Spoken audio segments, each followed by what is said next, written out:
Setiap tahun, seluruh umat Islam di dunia ini merayakan Hari Raya Idul Adha atau yang biasa kita kenal juga dengan Hari Raya Kurban.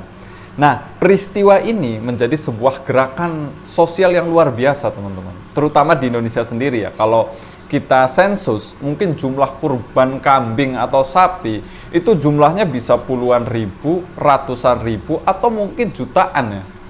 Hanya saja memang belum ada sensus yang atau data yang pasti. Tapi yang jelas kalau kita perkirakan itu sangat banyak sekali ada kurban di Hari Raya Idul Adha ini. Yang jelas penyembelihan hewan kurban ini hampir dilakukan dari mulai musola tingkat RT sampai presiden. Nah, magnet yang ditularkan dari kurban ini memang luar biasa ya. Semua lapisan masyarakat dari bawah hingga kalangan atas menikmati daging kurban. Cuma tahukah teman-teman kalau kurban itu adalah salah satu jenis ibadah yang paling tua di dunia ini. Tapi dengan perkembangan teknologi dan media sosial saat ini, esensi kurban sepertinya sudah mengalami pergeseran ya. Seolah-olah berkurban itu hanya tentang kalkulasi pahala dan tiket menuju surga. Ini mungkin terjadi karena fokusnya itu bergeser dari nilai spiritual dan sosial menjadi lebih kepada pencapaian pribadi atau validasi dari orang lain. Karena memang tidak dipungkiri ya, di media sosial sekarang, di era media sosial sekarang ini banyak sekali orang berkurban itu yang terbesit niat untuk lebih kepada tujuannya itu untuk pencapaian pribadi atau butuh akan validasi dari orang lain. Yang harus selalu kita ingat adalah nilai keikhlasan dalam berkurban harusnya menjadi roh utama yang menghindarkan kita dari niat bersaing atau memburu popularitas.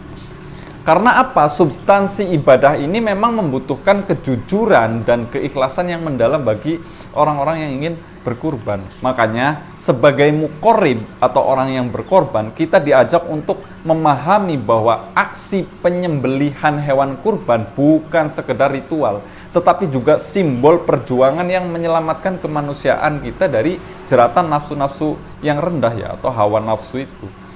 Bayangkan teman-teman, jika nafsu kebinatangan itu merasuk dan menjadi bagian dari diri kita, itu pasti akan menjadi, kalau dalam psikologi Islam itu disebutnya itu akhlakul madmumah, atau kalau dalam kajian tasawuf itu su'ul adab lah, yang harus kita hindari.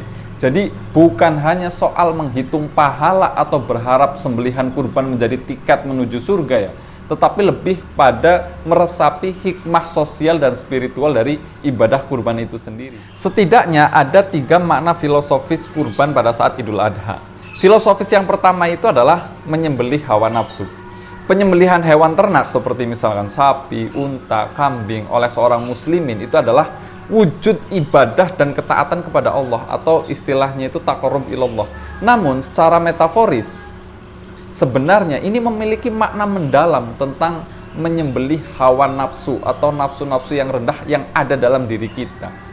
Ini adalah proses, kalau dalam kajian tasawuf itu istilahnya tazkiyatun nafs, penyucian jiwa, yaitu menyucikan diri agar kita menjadi hamba Allah yang hanif dengan spiritualitas yang tinggi. Kenapa? Karena memang pada dasarnya sebagaimana kita tahu manusia itu adalah hewan juga. Makanya istilahnya itu kalau dalam kajian usul fiqh itu ada kaidah yang mengatakan al-insanu hayawanun natik, bahwa manusia itu sebenarnya hewan, hanya saja yang membedakan itu adalah hewan yang bisa berpikir, sehingga dalam diri manusia itu tidak akan pernah bisa lepas dari unsur-unsur hewannya.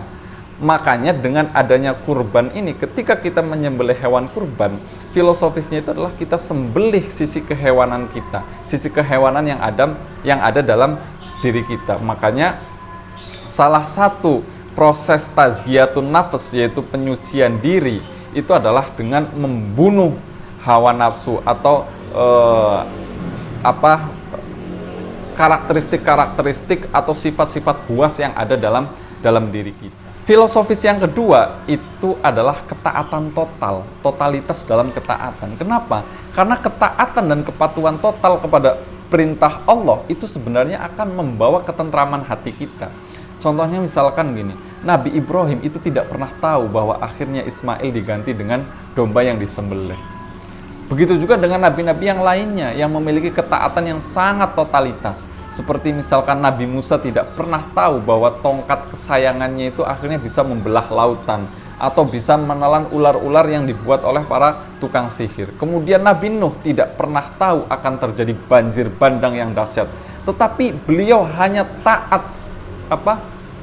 terhadap perintah Allah untuk membuat perahu atau kapal yang besar. Itu pun ditertawai oleh orang-orang yang ada di sekelilingnya. Dan yang terakhir, Nabi Muhammad SAW tidak pernah tahu bahwa kampung Yasrib yang diubah namanya menjadi Madinah akhirnya menjadi mercusuar atau Al-Munawwarah bagi tersebarnya agama Islam ke seluruh penjuru dunia. Jadi berkurban itu tidak hanya sebatas menyembelih hewan kurban, tetapi di situ ada makna filosofis tentang ketaatan, yaitu totalitas dalam ketaatan beribadah kepada Allah Subhanahu wa taala. Dan yang terakhir yaitu kepedulian sosial. Sebagaimana kita tahu bahwa berkurban juga merupakan ekspresi dari kepedulian terhadap sesama, di mana daging kurban yang didistribusikan kepada mereka yang membutuhkan mengingatkan umat Islam untuk selalu berbagi dan peduli terhadap sesama. Nah, saya harap dengan kita memahami filosofi ibadah kurban ini, kita bisa menjadi pribadi yang hanif, mut'i, dan muttaqin. Ingatlah bahwa daging-daging kurban dan darahnya tidak dapat mencapai keridhaan Allah. Hanya ketakwaan kitalah yang dapat mencapainya. Makanya saya ingin menutup video kali ini dengan kata-kata, jika kamu belum mampu menyembelih binatang ternak untuk berkurban, maka sembelihlah sikap kebinatangan yang kamu ternak dalam dirimu.